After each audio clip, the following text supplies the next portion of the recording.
Duyurun sesimizi, zalimin karşısında gösterin kendinizi. Zalimin karşısında gösterin kendinizi.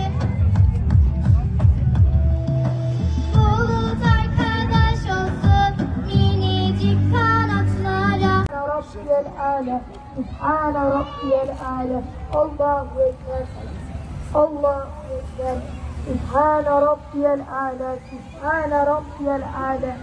Hayat namaza güzeldir. Tekbir!